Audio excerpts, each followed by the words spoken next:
My fiancé keeps pretending to be self-made, and it's breaking my heart. How do I tell the man I love that his words are hurting everyone around us, including me? What I discovered about his past changed everything I thought I knew about the person I was going to marry. My name is Luna, I'm 27 years old, and I never thought I'd be sharing this story with anyone. But here I am, questioning everything about my relationship and wondering if love is enough when someone you care about refuses to acknowledge the truth about themselves. 5 years ago, I met Jasper at a bookstore cafe in downtown Phoenix. I was grading papers from my kindergarten class, and he was sitting at a corner table with his laptop, working on what looked like complex financial models. When he asked if I knew where to find the restroom, I was immediately struck by his accent, soft, European, refined. He told me he was from Denmark and had just moved to America after finishing his education in Scotland. "I'm in investment banking now," he said with a humble smile that made my stomach flutter. "Finally landed a good position after years of grinding. It's amazing what persistence can accomplish, right?" From that very first conversation, Jasper positioned himself as someone who had built everything from nothing. He talked about his difficult upbringing, the obstacles he'd overcome in school, how he'd balanced multiple part-time jobs while earning his degree. There was something deeply attractive about his resilience story. He wasn't arrogant about it, but there was this constant thread running through everything he said, that his success was entirely self-made, earned through sheer determination and sacrifice. I was completely smitten. Jasper seemed like the perfect man, brilliant, gorgeous, physically fit, charismatic, and incredibly sweet to me. His stories about fighting his way up from adversity only made him more appealing. Here was someone who truly understood what it meant to work for everything you had, someone who had earned his place in the world. At least, that's what I believed. Our relationship developed quickly. Jasper would take me to nice restaurants even though, as a recent graduate, his salary was comparable to mine as an elementary school teacher. I remember being impressed but also slightly puzzled by how easily he seemed to afford these dinners. When I'd offer to split the check, he'd wave me off with a casual, "Don't worry about it. I've learned to budget well over the years." His apartment was another source of quiet confusion for me. He lived in one of the most expensive neighborhoods in Phoenix, in a sleek high-rise with floor-to-ceiling windows and luxury finishes. When I asked how he could afford such a place on his entry-level salary, he'd shrug and say something about finding a great deal or having excellent credit from being so financially responsible during college. "You learn to be smart with money when you've had to scrape for everything," he'd tell me, and I'd nod admiringly, impressed by his financial acumen. I started noticing other little things that didn't quite add up. His kitchen was always stocked with expensive ingredients, truffle oil, imported cheeses, premium cuts of meat. His closet was filled with perfectly tailored suits that looked like they cost more than my monthly salary. And then there were the watches. Jasper had a collection of timepieces that caught the light in ways that screamed luxury, though he'd always explain them away as gifts from grateful clients or good finds at estate sales. "I've always had an eye for quality," he'd say when I complimented a particularly stunning watch. "You learn to spot real value when you've had to make every dollar count." The more time I spent with Jasper, the more his self-made narrative became central to how he saw himself. He'd tell the story at dinner parties, to new colleagues, to my friends and family. It was always the same basic framework: humble beginnings, academic struggles, working his way through school, landing his dream job through pure merit and determination. People would listen with respect and admiration, and I felt proud to be with someone who had accomplished so much on his own. But there were moments when something felt off. The way he held his wine glass suggested familiarity with fine dining that went back years, not something recently acquired. His knowledge of art, classical music, and literature seemed too deep and casual to have been self-taught during stolen moments between multiple jobs. When we'd travel together, he navigated luxury hotels and high-end restaurants with an ease that spoke of long experience, not someone newly introduced to these environments. Still, I pushed these doubts aside. Maybe he was just naturally sophisticated. Maybe he was a quick learner. Maybe I was overthinking things because I came from a more modest background myself and couldn't imagine achieving what he had achieved. 2 years into our relationship, Jasper proposed during a weekend trip to Napa Valley. The ring was stunning, a vintage piece that he said he'd saved for months to buy. The proposal itself was at a restaurant where they opened a bottle of wine that cost more than I made in a week, but Jasper assured me he'd been planning this for so long that the expense was worth it. "I want to give you everything I never had growing up," he whispered as he slipped the ring onto my finger, and my heart melted completely.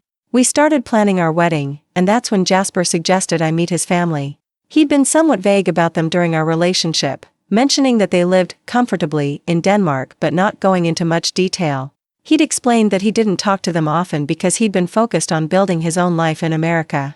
I love them, but I wanted to prove I could make it on my own before bringing someone special into that part of my world, he'd told me, and it seemed romantic and admirable. The trip to Denmark changed everything. From the moment our taxi pulled up to Jasper's childhood home, I knew something was very wrong with the story I'd been told. This wasn't a comfortable middle-class house. This was a mansion. An actual, breathtaking mansion with manicured gardens, a circular driveway, and what looked like a separate guest house off to one side. "Jasper," I said slowly as we climbed out of the car, "you never mentioned your family lived in a place like this." He looked uncomfortable for the first time since I'd known him. "Well, you know, they've done well for themselves. My dad's business took off after I left for school." But even as he said it, I could tell he was scrambling. The house was clearly decades old, beautifully maintained, the kind of generational wealth that doesn't appear overnight. Jasper's mother, Ingrid, greeted us at the door with genuine warmth. She was elegant in that effortless way that comes from never having to worry about money, wearing simple but obviously expensive clothing. Behind her stood a woman I initially thought was a family friend helping with our visit. "Oh, this is Astrid," Ingrid explained casually. "She's been with our family for 22 years now. She practically raised Jasper. A live-in nanny." Jasper had grown up with a live-in nanny. The inside of the house was even more overwhelming than the exterior. Original artwork on the walls, antique furniture that belonged in museums, and a kitchen that was clearly designed for serious entertaining. As we sat down for lunch, I noticed that someone else had prepared the meal, not Ingrid, not a caterer brought in for our visit, but what was clearly the family's regular chef. During lunch, Jasper's parents shared stories about his childhood that painted a completely different picture than anything I'd ever heard. They laughed about how picky he'd been as a child, refusing to eat anything but the most expensive imported foods. They mentioned piano lessons, tennis coaching, family trips to their vacation home in the French Alps. Ingrid showed me photos of young Jasper at various charity galas and social events, always impeccably dressed, clearly comfortable in environments of extreme wealth. "He was always so bright," his father, Henrik, said proudly. "Even as a boy, he understood fine wine better than most adults. Remember when you were 12 and correctly identified that 1982 Bordeaux at the Andersons' dinner party?" Jasper shifted uncomfortably in his seat. "Dad, that's not really important now." But Henrik continued, warming to the subject. "Oh, but it was impressive. And then when you got into Harrington Academy, well, we knew you were destined for great things." My blood went cold. Harrington Academy. I knew that name. It was one of the most exclusive private schools in the world, the kind of place that charged $50,000 a year in tuition and had educated prime ministers and royalty. "Harrington Academy?" I repeated slowly. "Oh yes," Ingrid beamed. "Jasper was there for 6 years. Such a wonderful education. The connections he made there have served him so well in his career." I looked at Jasper, who was staring at his plate like he wanted to disappear into it. This was the school where he'd supposedly struggled academically? Where he'd worked multiple jobs to support himself? The most elite educational institution in Europe? After lunch, Henrik insisted on showing me his wine cellar. As we descended into what was essentially an underground treasure trove of rare vintages, he pulled out bottle after bottle, explaining their significance with the passion of a true collector. "This one," he said, holding up a dusty bottle with reverent care, "is a 1947 Chateau Margaux. Only a few hundred bottles left in the world. I've been saving it for a special occasion." My heart stopped when I realized what he was implying. "Henrik, no," I started to protest, "that must be worth thousands of dollars." He waved off my concern with a laugh. "My dear, what good is money if you can't celebrate your son's engagement properly? Besides, Jasper has excellent taste in wine. He'll appreciate this properly." As Henrik opened the bottle and poured 3 glasses, I did some quick mental math. I looked up the wine later and discovered it was worth approximately $15,000. $15,000 opened casually to celebrate an engagement, like it was a normal Tuesday evening beverage. That night, lying in the guest room that was larger than my entire apartment back in Phoenix, I tried to process what I'd learned. Jasper had grown up in extraordinary wealth. Not just comfortable, not just upper middle class, but legitimate generational riches. He'd had a live-in nanny, a private chef, attended the most exclusive school on the planet, and been raised in an environment where $15,000 wine was considered appropriate for casual celebrations. And yet, for 5 years, he'd been telling everyone, including me, that he was self-made. The next morning at breakfast, I couldn't hold back anymore. Jasper, I said quietly, we need to talk about something. He looked up from his newspaper with the wariness of someone who knew what was coming.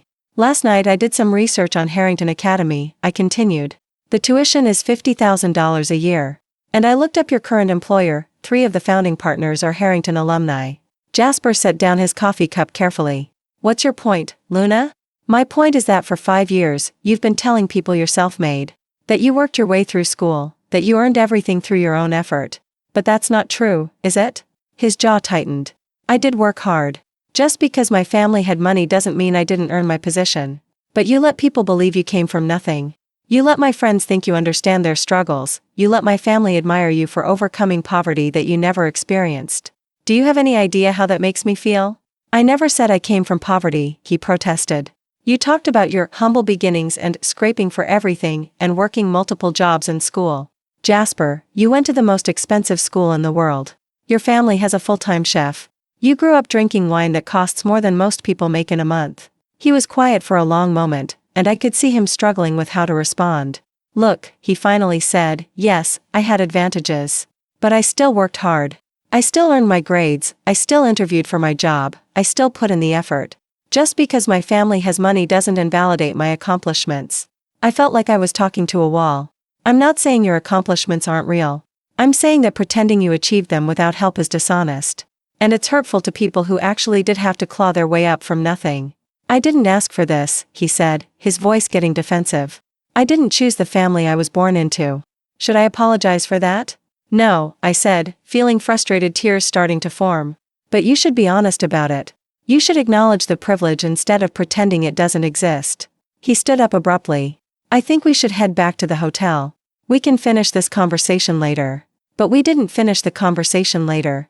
Instead, Jasper spent the rest of our trip acting like nothing had happened, showing me around Copenhagen with his usual charm and enthusiasm. When I tried to bring up our argument, he'd change the subject or suggest we focus on enjoying our time together. The flight back to Phoenix was tense and quiet. I kept thinking about all the times I'd listened to him tell his self-made story, all the moments I'd felt proud of his resilience and determination. Now those memories felt tainted, like I'd been in love with the character he was playing rather than who he actually was. But I thought maybe, given time, we could work through this. Maybe once we got home and back to our normal routine, he'd be able to see my perspective and we could find a way to move forward honestly. I was wrong. If anything, being back in the States seemed to reinforce Jasper's commitment to his self-made narrative.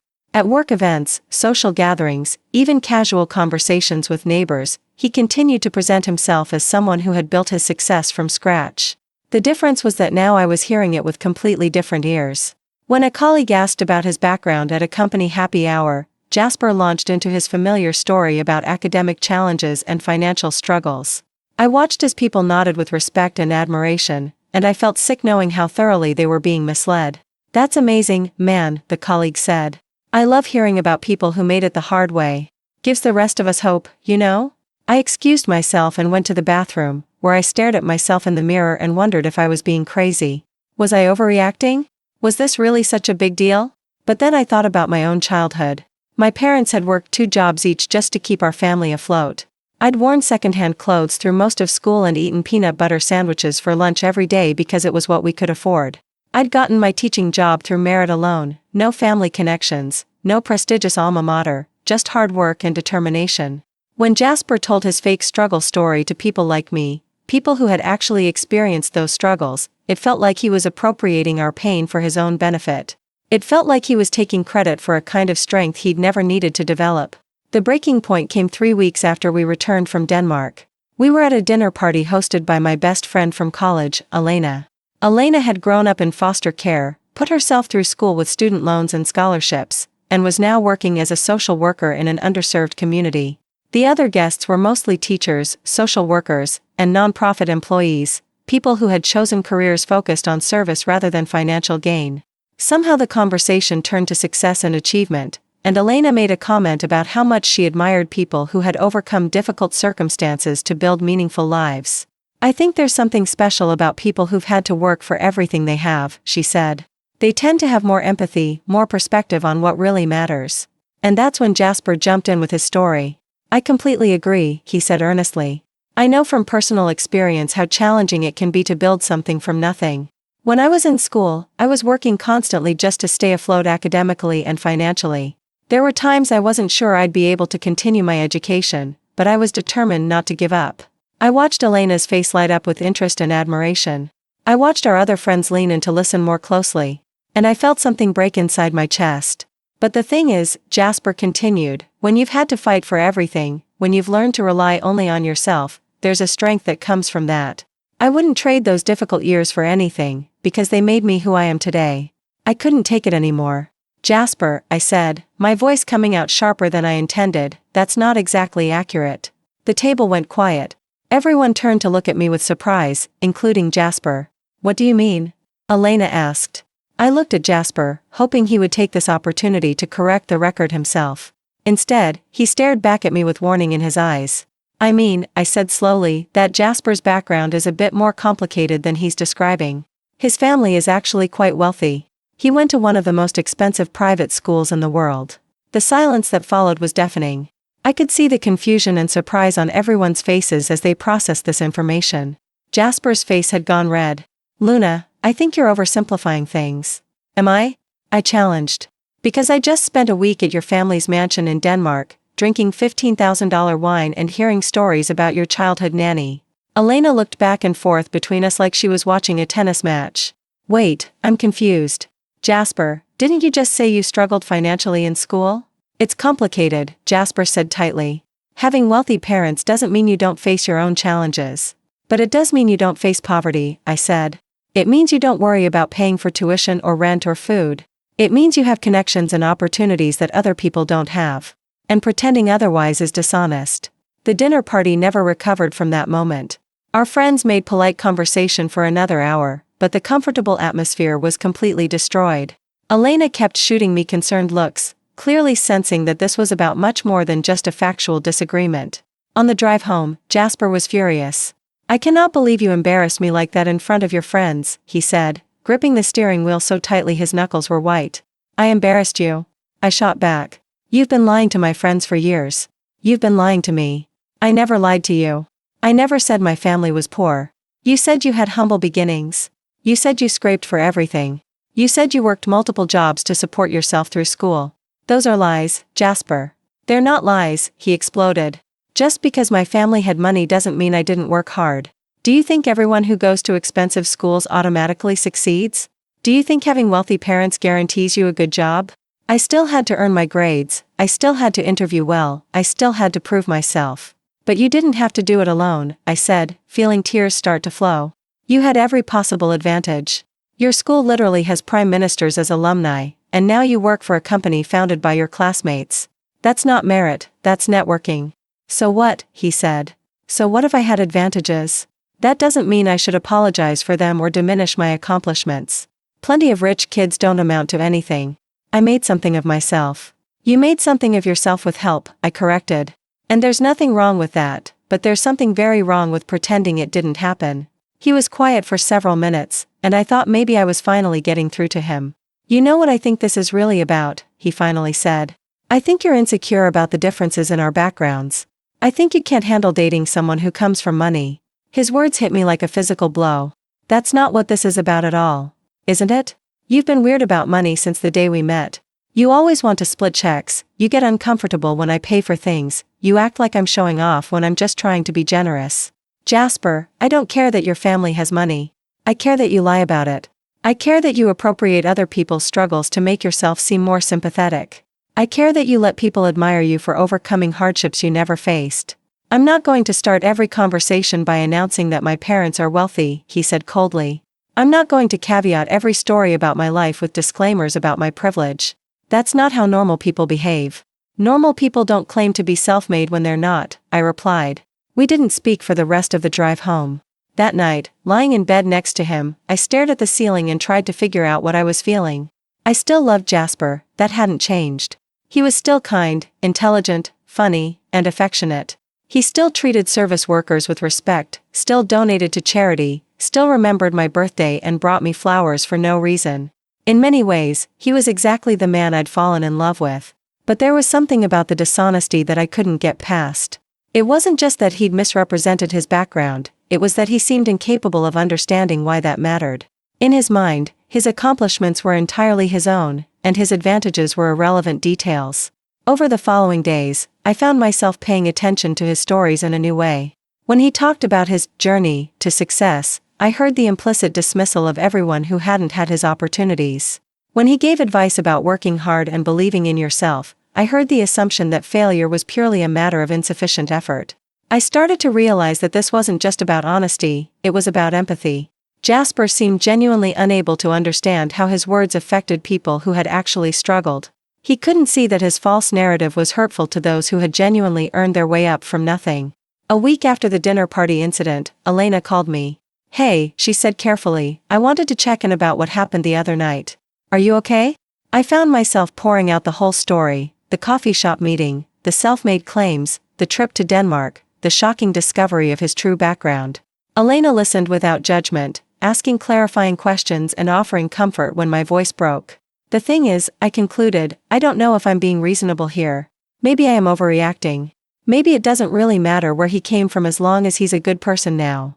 Elena was quiet for a moment before responding. "Luna, can I tell you something?" When Jasper was telling his story the other night, before you corrected him, I felt this moment of real connection with him. I thought, here's someone who understands what my life has been like. And when I found out it wasn't true, I felt, I don't know, betrayed isn't the right word, but something like that. She paused, collecting her thoughts. It's like when wealthy people cosplay as poor for sympathy, you know? It takes our real experiences and turns them into a performance. And the worst part is that people often find the fake version more palatable than the real thing. Her words crystallized something I'd been struggling to articulate. That was exactly what it felt like Jasper was performing struggle rather than having lived it, and getting praise for the performance that should have gone to people who had actually lived the reality. That weekend, I tried one more time to have a productive conversation with Jasper about the situation. "I've been thinking about what you said," I began. "About me being insecure about our different backgrounds. And maybe there's some truth to that. Maybe I do feel intimidated sometimes by how different our lives have been." He looked up from his laptop with interest, like he thought I was about to apologize. "But that doesn't change the fact that your self-made narrative is hurtful," I continued.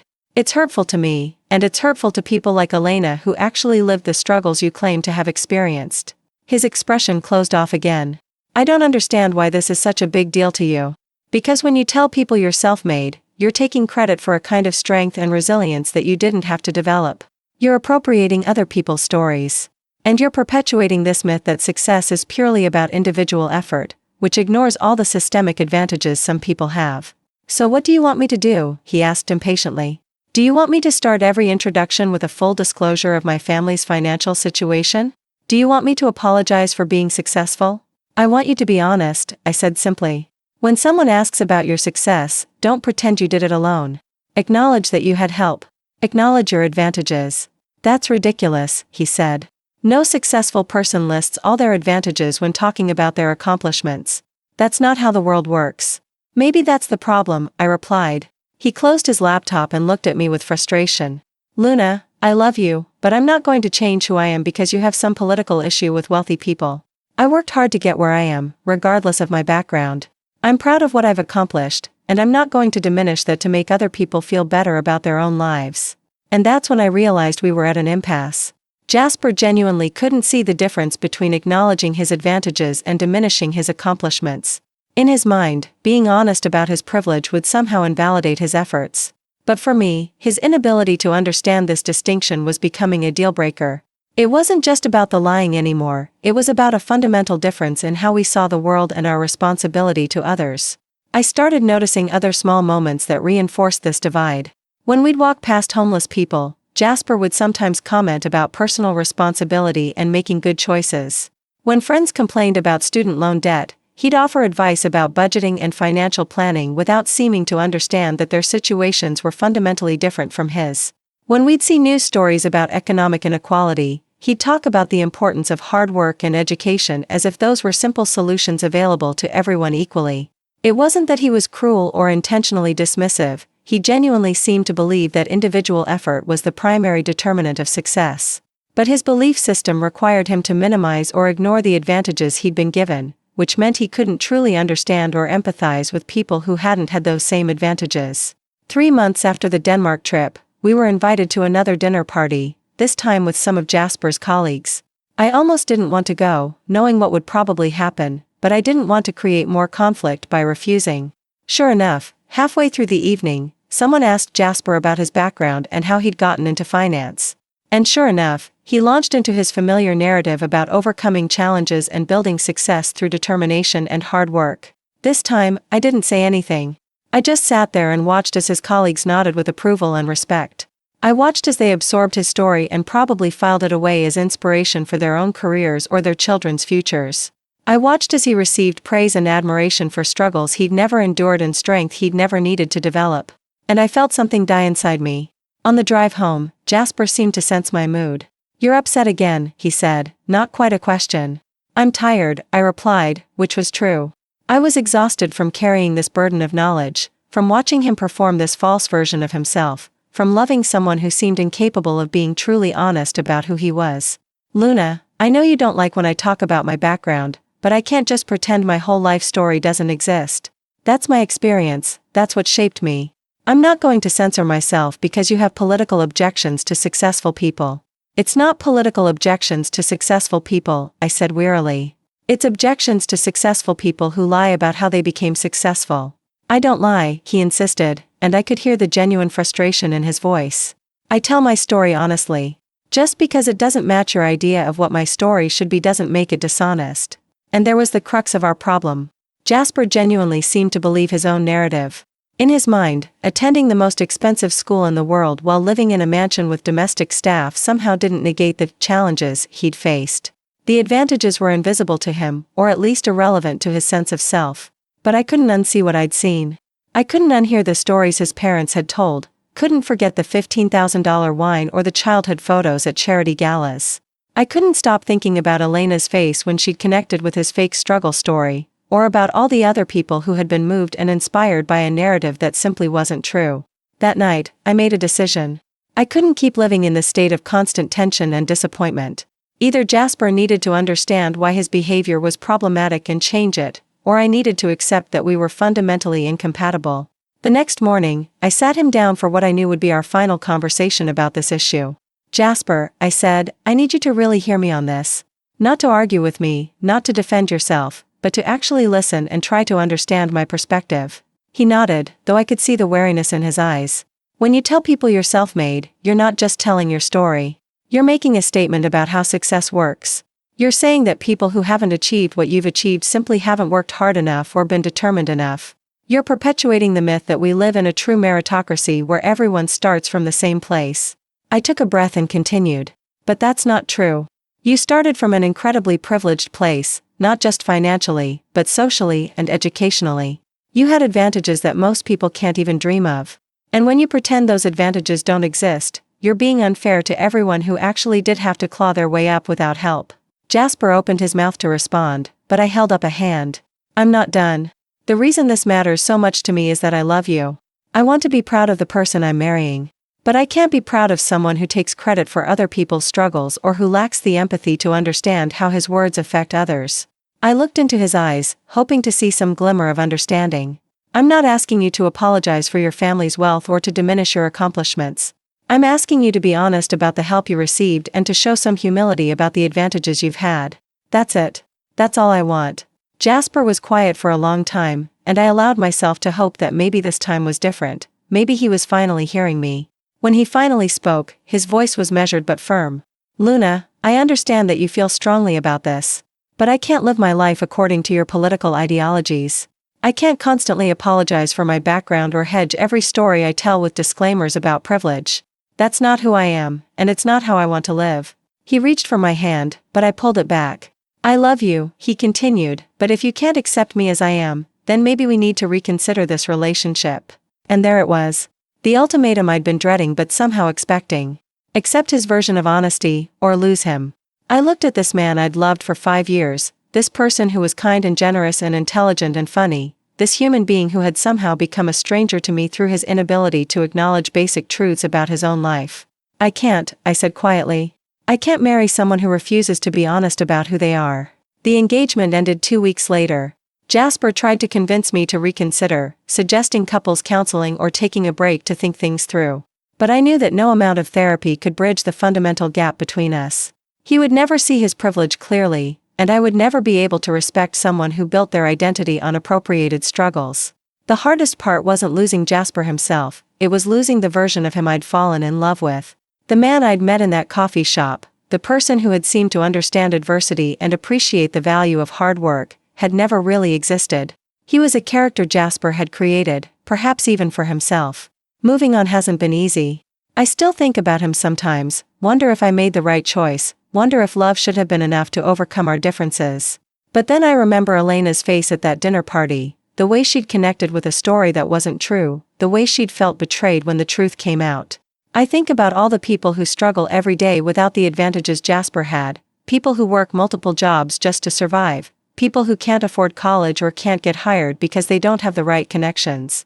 And I know I couldn't have spent my life with someone who diminished their experiences by claiming to share them. I'm single now, back to grading papers and planning lessons and trying to make a difference in my small corner of the world. It's not the life I'd planned, but it's an honest one. And after everything I've been through, honesty feels like the most important thing in the world. Sometimes I still see Jasper around town. Phoenix isn't that big, and we travel in some overlapping circles. When mutual friends mention him, they still talk about his inspiring story of self-made success. He's still telling the same narrative, still receiving the same admiration, still appropriating struggles he never faced. And I'm okay with that, because I know the truth. I know that real strength comes from facing actual adversity, that genuine accomplishment requires acknowledging the help you've received, and that true love requires honesty above all else. I may not have the fairy tale ending I once imagined, but I have something more valuable. I have my integrity intact, and I have the knowledge that I chose truth over comfort, principle over convenience. In a world full of people performing versions of themselves, I chose to be real. And maybe that's the most self-made thing of all. Looking back now, 6 months after our breakup, I can see patterns I missed when I was in the middle of everything. The way Jasper would subtly redirect conversations when people asked too many specific questions about his past. How he'd change the subject whenever someone mentioned their own financial struggles. The careful language he used, humble beginnings, and working for everything, that sounded like hardship without actually claiming poverty. I realize now that he'd probably been telling this story for so long that he'd started to believe it himself. In his mind, the challenges he'd faced at his elite school, the pressure to succeed, the expectations from his family, those felt like real struggles to him. And maybe they were, in their own way. But they weren't the struggles he was claiming to have experienced. The saddest part is that Jasper's real story could have been inspiring too, if he'd been willing to tell it honestly. He could have talked about using his advantages responsibly, about working hard despite having a safety net, about trying to live up to the opportunities he'd been given. There's honor in that narrative too, but it requires a level of self-awareness and humility that he just couldn't access. I've learned something important about myself through all of this. I used to think that love was about accepting someone completely, flaws and all. But I've come to understand that there's a difference between accepting someone's imperfections and enabling their dishonesty. Real love sometimes means holding the people we care about accountable for their actions, even when it's painful. My friends have been incredibly supportive, especially Elena. She told me something a few weeks ago that really stuck with me. She said, "You didn't leave him because he was rich. You left him because he was fake. And that was the right choice." She's right. I could have loved Jasper despite his wealth, despite the differences in our backgrounds. What I couldn't love was his refusal to acknowledge those differences honestly. What I couldn't respect was his willingness to appropriate other people's pain for his own benefit. I've started dating again recently, and it's been interesting to navigate new relationships with this experience behind me. I find myself paying attention to how people talk about their accomplishments, how they frame their success stories, how they treat people who have less than they do. I'm looking for genuine humility, for awareness of privilege, for honesty about the help we all receive along the way. Because the truth is, none of us are completely self-made.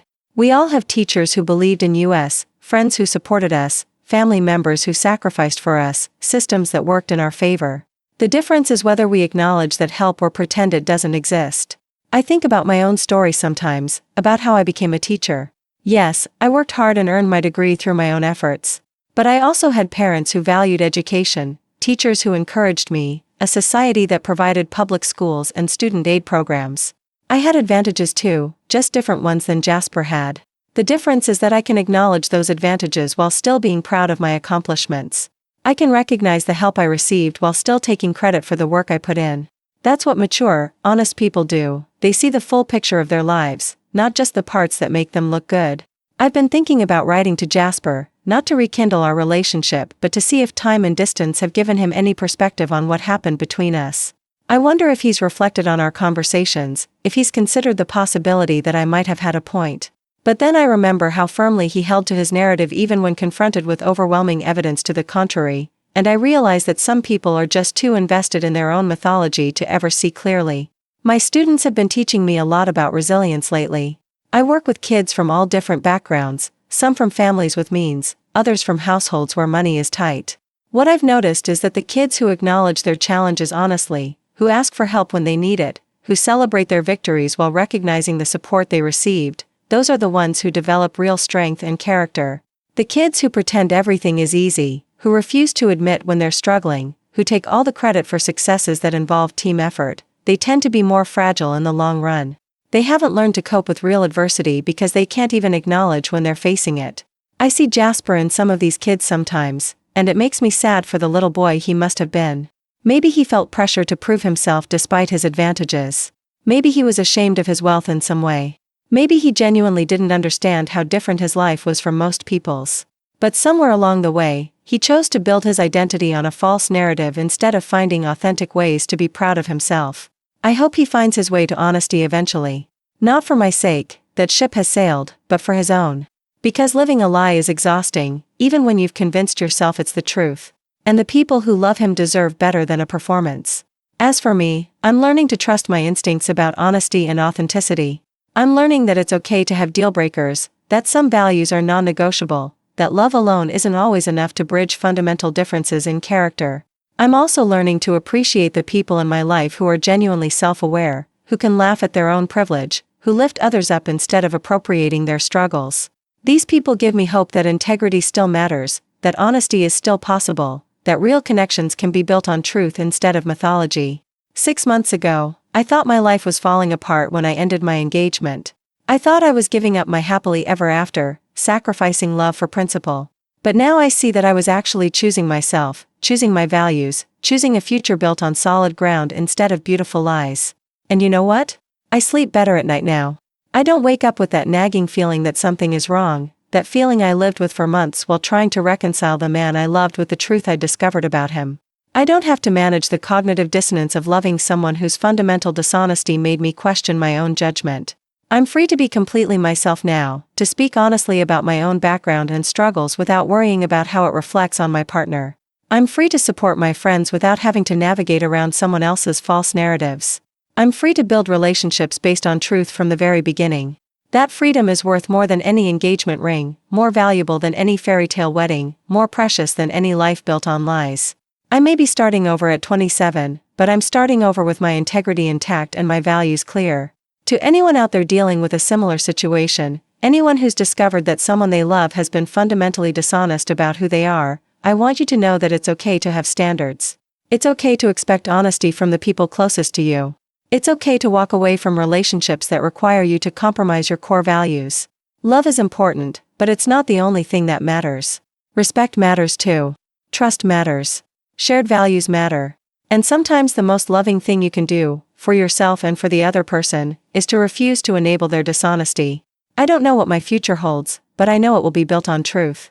And after everything I've been through, that feels like the strongest foundation I could ask for. Because at the end of the day, the only person any of us can truly make is ourselves, and we can only do that through honesty, humility, and the courage to face reality as it actually is, not as we wish it were. That's my story, and unlike some stories, every word of it is true. And maybe that's the most important thing of all.